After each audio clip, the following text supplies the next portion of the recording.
Hey guys, good morning. It's Friday morning 7 AM. ஆமாங்க, but உங்களுக்கு இந்த பிரைட்னஸை பார்த்தா ஒரு 12 ஒரு 1 o'clockன்னு நினைப்பீங்க. சத்தியமாக இல்லை, இட்ஸ் ஒன்லி 7 AM.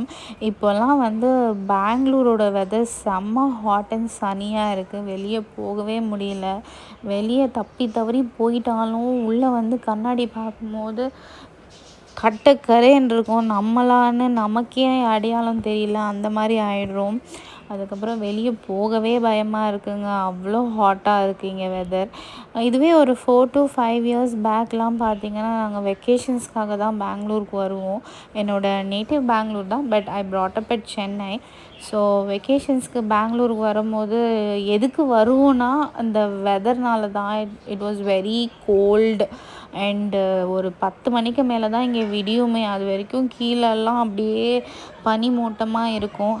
பட் இப்போல்லாம் வந்து ஒரு 6:30 மணிக்கே சூரியன் வந்து நம்மளை சுட்டு எழுப்பிடுறான் ஜன்னல் வழியாக. மேடம் எந்திரிங்க, விடிஞ்சிருச்சின்னு சொல்லி. சன் அண்ட் ஹாட்னஸை தாங்கிக்க முடியல. இதெல்லாமே ஒரு காமன் ரீசன் தான், நமக்கு தெரிஞ்ச ஒரு ரீசன் தான். நம்ம இப்போ நிறைய மரத்தெல்லாம் வெட்டி தள்ளி அப்பார்ட்மெண்ட்ஸ் பில்டிங்லாம் கன்ஸ்ட்ரக்ஷன் பண்ணிவிட்டு நம்ம பாட்டுக்கு ஜாலியாக இருக்கும்.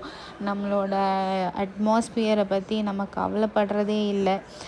ஸோ கொஞ்சம் யோசித்து ட்ரீ அண்ட் வாட்டரை சேவ் பண்ணலாம்.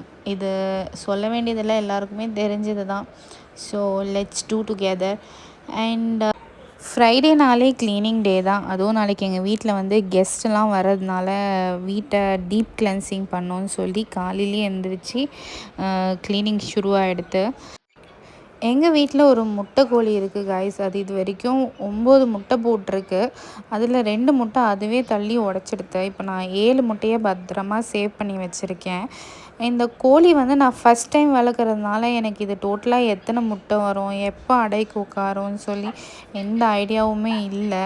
So please guys, if you know kindly comment and let me know. So அது எனக்கு ரொம்ப யூஸ்ஃபுல்லாக இருக்கும். அதுக்கப்புறம் பக்கத்து வீட்டில் வந்து கொஞ்சம் சிகப்பு தண்டு கீரை முளைச்சிருந்தது. அதை பிச்சு கொண்டு வந்து நல்லா க்ளீன் பண்ணி, என்னோடய பேர்ட்ஸுக்கு அது ரொம்ப பிடிக்கும்.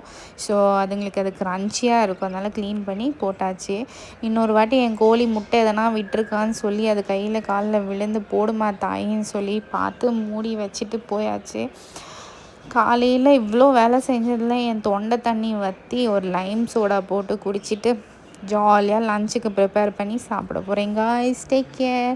Do subscribe and like my channel. Your support is always important. Thank you so much.